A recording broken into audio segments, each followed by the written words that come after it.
Hi, welcome back to the Lamrim. Salut și bun And venit this is înapoi la episode Lamrim. 5, Acesta este episodul and it's called 5 Read the Recipe. și se numește And Citește I rețeta. chose the first image I chose Prima is a imagine small pe care girl, am ales-o and she's sort of este a unei protecting fetițe care a small protejează plant. o And to mică me, plantă.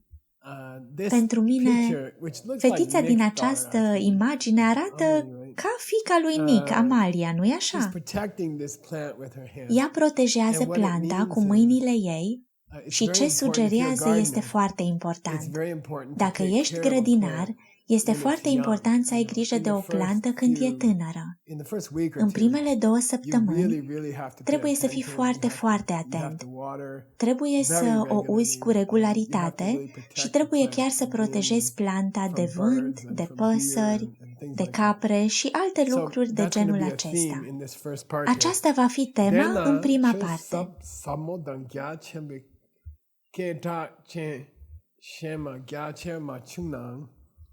So look, some people get really Uite, attracted unii oameni to sunt foarte atrași de dharma marile teachings. They învățături get to go to Dharma. an initiation. Ei ajung să It's meargă super la o secret. inițiere, The e Lama super says, I'm going to teach you secret. something Lama that no spune one că are ever de gets gând to să te hear. învețe This is ceva a ce special nimeni nu ajunge initiation. vreodată să Or audă this is some, și că know, aceasta este o inițiere special, specială sau că asta e o chestie specială despre vacuitate de nivelul 17. Eu nu învăț asta pe nimeni altcineva.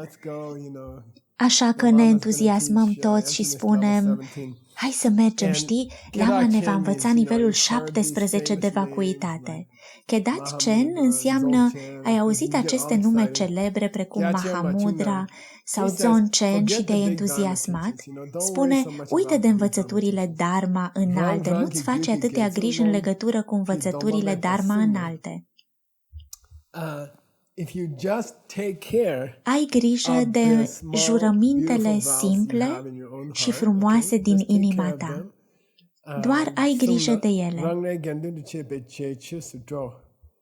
Then Atunci you have created the sangha. ai creat It's an sangha. unusual expression. E o expresie You are creating neobișnuită. sangha. Tu creezi You sangha. are upholding the sangha. Tu You are menții sustaining sangha. the Buddhist Tu community susții in the world. comunitatea budistă If din you lume just take care of your baby dacă vows ai that the grijă de Lama jurămintele gave you, mici be pe care nice to Lama them. ți le-a dat. Take care of Fii this bun small cu plant, alții. okay? Ai grijă de această Take care of plantă this small mică. plant. I like to call it, Îngrijește your această future plantă barrel mică. of Îmi place peaches. să-l numesc viitorul It tău means, coș cu recently piersici. I did plant a peach tree. Recent In fact, am today I was plantat taking un care of it. piersic. De fapt, chiar And, astăzi am it avut started grijă de out as el. a tiny little A început plant, ca o plantă and you take care mică of it, and you take care of it, and și then apoi if you ai take grijă good de care of it, ea in fact, și iarăși ai my grijă first de peaches ea came out și today. apoi, dacă ai mare grijă de You'll get ea, millions of peaches, thousands of de fapt, peaches, primele So mele just, piersici au apărut azi, don't worry about some big vei famous primi Dharma mii de teaching, piersici, milioane some de big famous piersici, așa că doar initiation, nu-ți face don't griji worry pentru about it. învățăturile Get your Dharma little faimoase, 10 pentru vows inițierile from your mari. Nu-ți face and griji. plant that Ia-ți seed cele and 10 take care jurăminte of it. de la învățătorul And then tău, that's gonna give you plantează acea sămânță, thousands, ai millions of grijă de fruits, ea okay? și apoi o să-ți dea milioane de fructe. Enjoy the Nu-ți small face things. griji. Take care of it. Bucură-te de And it's lucrurile gonna bring mici, you a million. ai grijă de ele și îți vor aduce 1.000.000 de lucruri. And then you are a Buddhist master. We talked about that idea Atunci already. ești He un says, maestru "You wanna be a budist. Buddhist master? Am vorbit deja despre You know, această you wanna be a idee. master El meditator? spune, vrei să fii un maestru Protect your budist? small vows. Vrei să fii Be un nice maestru to în other meditație? Share your Protejează-ți coffee jurămintele with your simple. friends, Fii Open the drăguț cu door alți for somebody oameni, else. împarte cafeaua cu prietenii tăi, Give a roll of deschide toilet ușa paper pentru to your altcineva, during dă the o virus. rolă de hârtie igienică vecinului tău în vremea virusului. Take care of the small things. Ai grijă de lucrurile mici, ele devin lucrurile mari. Okay, I'm not even talking, he says. Nici nu vorbesc, spune el. Publicul lui era compus dintr-o mulțime de gheșe, tulcuși și o mulțime de călugări de rang înalt. Publicul acestui lama, când a transmis această învățătură, cred că în anii 1920, ceva de genul acesta, publicul său era format din foarte, foarte mulți călugări budiști cu rang înalt, lama reîncarnați. El spune, uitați de aceste jurăminte grele pe care le aveți. Hai să vorbim despre jurăminte Să vorbim despre jurământul de o zi pe care o persoană normală cu familie îl ia. O persoană normală într-un sat mic în Tibet. Și să spunem că ea este crescător de oi și primește un jurământ de o zi. Așa că uitați aceste jurăminte de mare călugăr și jurămintele de super călugăr. Să vorbim despre aceste jurăminte modeste cu care toată lumea începe. Chiar dacă le păstrați doar pentru o zi.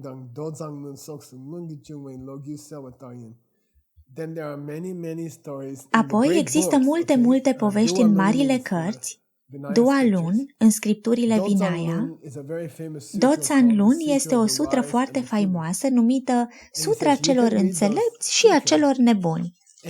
El spune că poți citi aceste sutre, vei citi povești frumoase despre oameni care și-au păstrat micile jurăminte și au avut rezultate extraordinare.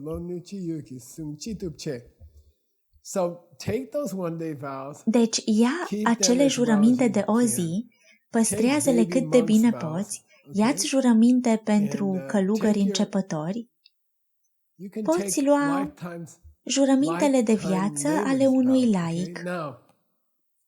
Acum, jurământul de viață al laicului, în forma sa completă, are 5 aspecte și este foarte simplu.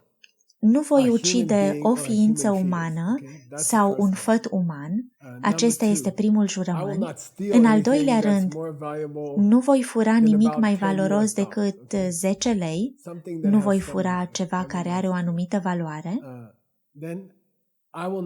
Apoi, nu voi comite adulter cu soția sau soțul altei persoane. Și, în al 4-lea rând, voi spune adevărul, mai ales despre viața mea spirituală. Nu voi exagera în fața altor oameni despre viața mea spirituală. Numărul 5. Evită utilizarea substanțelor toxice. Iar cartea spune, chiar dacă este făcută din plante, cum ar fi berea sau vinul sau whisky, sau este făcută din substanțe chimice, cum ar fi cocaina sau lucruri de genul acesta, promit că nu le voi folosi în viața mea pentru că mă fac prost și costă o mulțime de bani. Deci, pentru întreaga viață, jurămintele oamenilor obișnuiți au 5 aspecte. Și Pabonka Rinpoche spune, bine, uită de cele 253 de jurăminte ale marilor călugări. Uită de cele 364 de jurăminte ale călugărițelor confirmate. Uită de toate aceste mari jurăminte Vinaya. Hai să vorbim doar despre jurămintele omului obișnuit. Doar 5 jurăminte. Știi ce? Hai să vorbim despre cineva care spune, nu pot să le țin pe toate 5. Ei bine, tu le poți păstra pe oricare dintre ele. Pot să-l scot pe cel cu alcoolul pentru că îmi place să beau niște vin câteodată. Pot să păstrez doar 4? Se numește Nachi Naga Pel Ciuciu. Bine, poți păstra 4 și apoi cineva spune, stai, știi, eu nu vreau cu adevărat să promit că îmi plătesc în întregime impozitele. Pot să iau doar 3 jurăminte. Scuze, nu, îmi pare rău. Îmi place să exagerez despre meditația mea, pot să păstrez aceste 3 jurăminte fără să ucid, fără să fur, fără abateri sexuale? Aceasta se numește Nasum. Înseamnă omul care a decis să nu se angajeze să păstreze cele 5 jurăminte simple, pentru că el nu a vrut să-și asume prea mult. Apoi există Nani. Ce este Nani? Da, tipul acesta a spus, uite, sunt foarte atras de soția sau soțul cuiva. Pot să țin doar 2 dintre ele? Buddha zice, da, bine. Apropo, lamaul meu nu ar da nimănui mai puțin de 5 jurăminte. Dar este o tradiție din cele mai vechi timpuri să Nachi Nani Nagachu. În fine, este posibil să ți se dea doar unul. Și apoi ajungi la unul. Ești de acord să nu ucizi o ființă umană în viața ta? Tu spui bine, pot face asta. Bine. Apoi Rinpoche spune, fă ce poți, fă ce poți.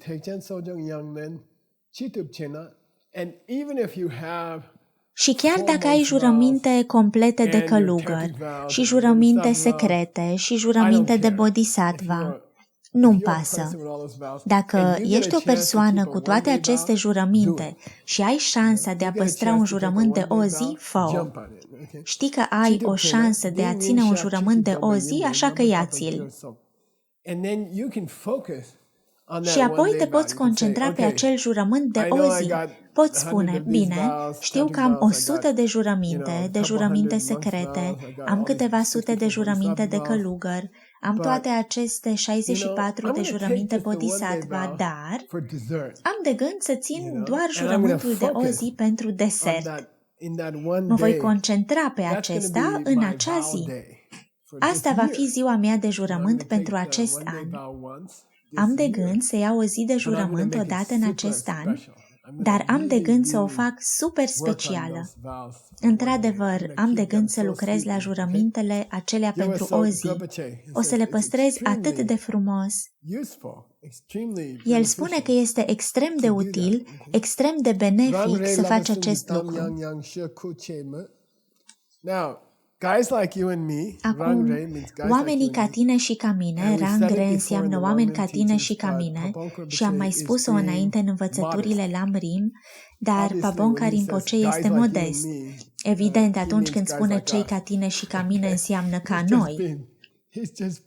El este plin de considerație când spune oameni ca tine și ca mine. Noi nu suntem ca el. Rangre și mai ales nu ca studentul său care a scris această carte, Trijang Rinpoche, care nu era în linia de transmitere a Dharma. Știi, călugări, gheșe, stăm în jurul mănăstirii, dezbatem despre cele 3 învățături, despre moralitate, despre meditație, înțelepciune și dezbatem despre asta și bla bla bla. Noi bla bla bla despre aceste antrenamente mari. Dar el spune, nu ai nicio urmă de meditație și înțelepciune, las-o baltă. Nu ai nicio urmă de meditație și înțelepciune în inima ta. Uită de ele. Deci cu ce rămâi? Ai micile tale jurăminte. Bine, ai cele 10 jurăminte. Ai cele 10 fapte bune, concentrează-te asupra lor. Fă din astea concentrarea ta. Poate poți medita dimineața timp de 45 de minute. Poate poți asculta o lecție din Nagarjuna dacă te duci la cursurile de la Mixed Nuts sau ceva de genul ăsta. Poate vei ajunge acolo într-o zi. Dar jurămintele tale, moralitatea ta, le ai pentru toată viața. Poți face asta toată ziua. Sunt mereu acolo în inima ta. Deci Dila Bego înseamnă să te concentrezi pe aceasta. Acest lucru este întotdeauna la îndemâna ta. Tu poți fi o persoană drăguță timp de 24 de ore pe zi. Acest antrenament este disponibil pentru noi. Apoi el spune, uite, dacă vrei să-ți păstrezi jurămintele, angajamentele, să ții 10 sau 64, apoi să păstrezi 100 și ceva, jurămintele tale secrete, jurămintele tale bodhisattva, dacă vrei să le păstrezi, există 3 moduri de a le încălca. Aceste 3 moduri se numesc ușa prin care îți încalci jurămintele. Sunt 3 uși ca să-ți încalci jurămintele. Este un lucru foarte faimos în scripturi. Sunt 3 uși ca să-ți încalci jurămintele. Jurămintele tale pot să nu mai fie păstrate dacă sunt 3 lucruri deschise în inima ta. 3 lucruri, 3 capace care ar trebui să fie închise. 3 capace care ar trebui să fie închise în inima ta și dacă se slăbesc, îți vei încălca jurămintele. Băutura verde se va vărsa peste tot pe canapeaua albă.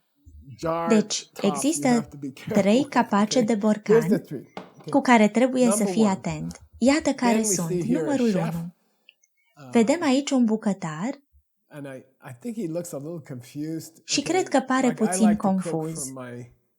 Îmi place să gătesc pentru partenera mea, Veronica, și ea insistă să studiez rețeta înainte de a încerca să o gătesc. Apoi îmi place să spun, uite, am gătit tot timpul, am fost bucătarul mănăstirii timp de 8 ani, știu să gătesc și nu citeam cărți de bucate în mănăstire, noi doar găteam. Și ea zice, citește rețeta, iar eu nu trebuie să citesc rețeta. Apoi ea a tot insistat și ca să am pace în casa noastră, în special în timpul carantinei, am spus, bine, voi citi rețeta, voi urma rețeta. Deci există 4 moduri în care jurămintele pot fi încălcate. Există 4 moduri de a pune capacul strâmb și canapeaua albă se murdărește cu băutură verde în cazul în care capacul se slăbește. 4 moduri diferite, o să vorbim despre ele. Vom face 3 în acest episod și vom vorbi despre unul în episodul următor, cred. Deci, numărul 1, citiți rețeta. Numărul 1 este, dacă vrei să-ți ții jurămintele și vrei să-ți păstrezi angajamentele, citește rețeta pentru $50. Ce înseamnă să citești rețeta? Ce? Timp? Să citești rețeta. Nu, bine. Cred că, spune el, primul mod, primul truc pentru a păstra jurămintele este de a citi rețeta. Ce înseamnă? Învață instrucțiunile. Când eram tânăr și prost, acum sunt bătrân și prost, dar când eram tânăr și prost, oamenii au spus, mergem la o inițiere, Marele Lama ne va iniția, iar eu zic, sunt acolo, omule, sunt acolo, vreau să merg. Nu știu, am vrut mai mult să stau cu prietenii mei, să merg într-o excursie cu avionul, sau doar să stau cu prietenii mei, dar am spus, da, merg acolo, mă duc la inițiere. Apoi, iată-i pe acești lama, sună din clopotele lor, bă, și apoi se wow, și bang, cing, și mi se părea, wow, acest lucru este foarte tare, este nemaipomenit. Uită-te la clopotul acela, un pic, wow, este o adevărată binecuvântare. Apoi mă duc acasă, înapoi la mănăstire și profesorul meu spune, am auzit că ai avut parte de o inițiere secretă. Da, wow, asta a fost un lama, un mare lama. El a spus, ei bine, da, deci ai de gând să păstrezi acele jurăminte? Pentru că așa funcționează împuternicirea. Dacă îți păstrezi jurămintele pe care ți le-au dat în timpul inițierii, atunci magia se întâmplă în viața ta. Atunci magia se va întâmpla în viața ta. Apoi a spus, ai de gând să păstrezi jurămintele? Eu zic, ce jurăminte? El spune, te-au împuternicit și nu ți-au dat jurămintele? Iar eu, nu știu, că a fost totul într-o altă limbă. Cred că mi-au dat jurămintele. Cum? Ți-au dat jurămintele, dar nu ți-au spus care sunt? Cum crezi că va funcționa învățătura secretă dacă nu urmezi jurămintele? Nu merge, magia nu se întâmplă dacă nu ții jurămintele și nici măcar nu te-au învățat despre ele. Eu zic nu. Bine, deci numărul 1, legea numărul 1, nu-ți poți ține jurămintele dacă nu știi care sunt. E atât de amuzant. Jurămintele sunt motorul din spatele magiei budismului. Jurămintele sunt motorul care conduce Tesla. Jurămintele sunt bateria solară a acestei mașini sport și dacă nici măcar nu le cunoști, atunci este fără speranță, le vei încălca. Viața ta își va pierde magia pentru că nu ai respectat jurămintele de inițiere, pentru că nimeni nu te-a învățat. Cred că ar trebui să facem grevă. Noi toți oamenii normali ar trebui să facem grevă. Ar trebui să refuzăm să participăm la o inițiere dacă lama nu ne învață jurămintele. Atunci ar trebui să spunem grevă. Ai de gând să ne predai jurămintele? Nu am timp, trebuie să fiu în California săptămâna viitoare.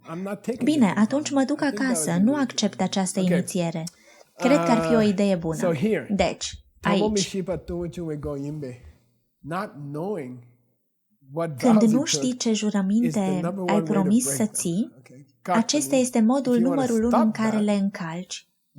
Campanii, dacă vrei să oprești aceasta, dacă nu știi jurămintele pe care ar trebui să le respecti, atunci nu vei ști dacă le-ai încălcat sau nu.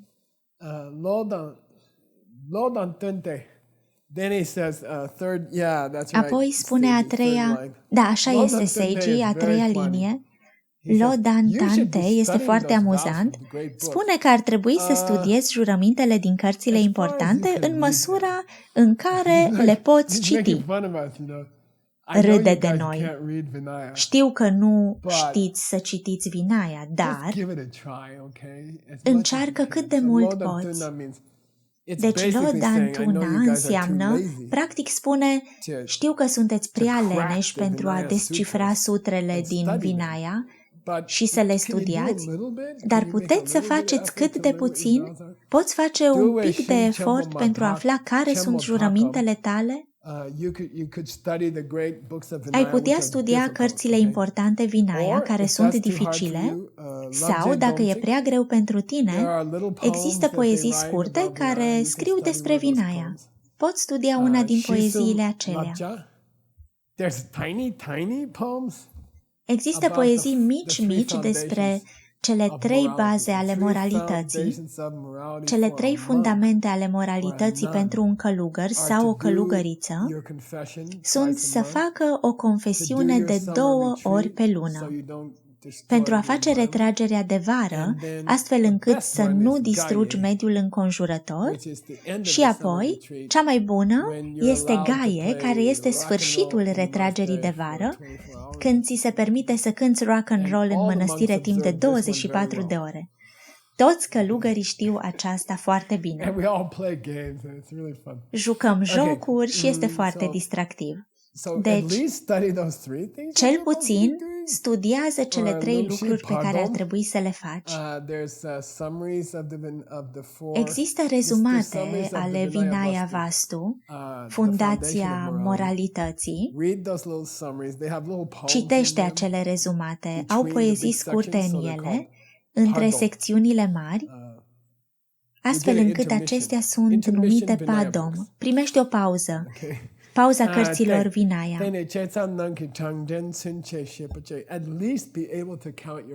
Cel puțin fii în stare să-ți numeri jurămintele.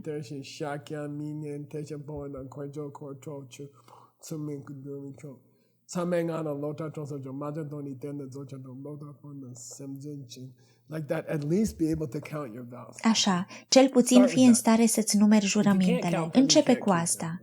Dacă nu le poți număra, nu le poți păstra. Acesta este primul obstacol în calea respectării jurămintelor. Ce spuneai? Nimeni nu ți le-a predat vreodată, Dumnezeule. Ți-au vândut o Tesla fără motor, fără bateria solară. E amuzant. Al doilea, Maguba înseamnă, din nou, să-ți încalci în mod voit jurămintele. Haide, n-ar trebui să-mi suflu nasul într-o frunză verde pe bune? Aceasta înseamnă să nu-ți onorezi jurămintele. Este un călugăr francez, Mathieu Ricard. Am auzit despre o emisiune TV la care a fost invitat. Este un mare scriitor și un mare călugăr.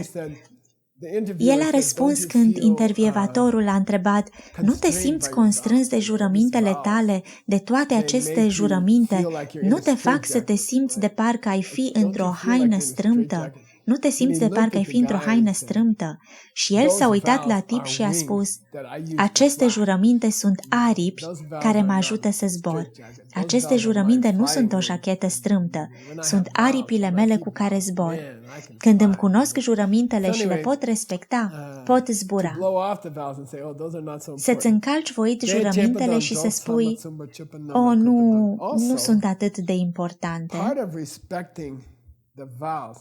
De asemenea, o parte a păstrării jurămintelor este de a arăta considerație oamenilor care le respectă cu grijă.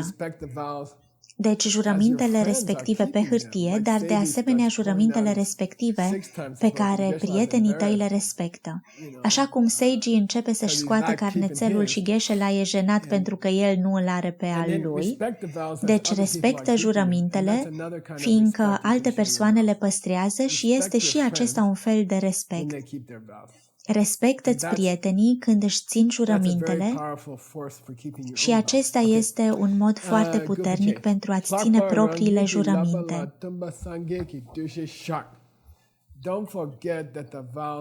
Nu uita că jurămintele în inima ta sunt însuși Buddha. Buddha a spus, dacă păstrezi jurămintele în inima ta, atunci eu trăiesc în inima ta.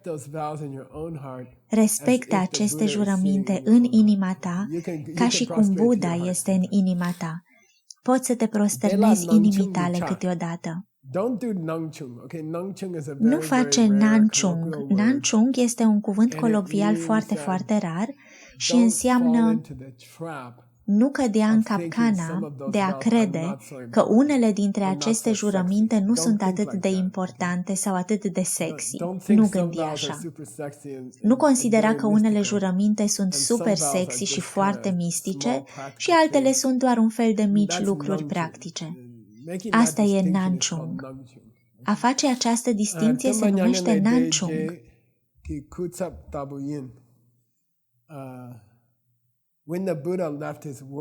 Când Buddha și-a părăsit lumea, această lume, a lăsat în urmă un reprezentant, reprezentantul său, pentru a reaminti oamenilor despre timpul petrecut de el aici. Acest reprezentant este setul de jurăminte care au fost transmise din generație în generație pentru ultimele 2500 de ani. Deci, îl respecti pe Buddha respectând jurămintele în inima ta și în inima altor oameni. Bine, am terminat cu episodul acesta și ne vedem la episodul 6. Mulțumesc Seiji și Tim pentru ajutor.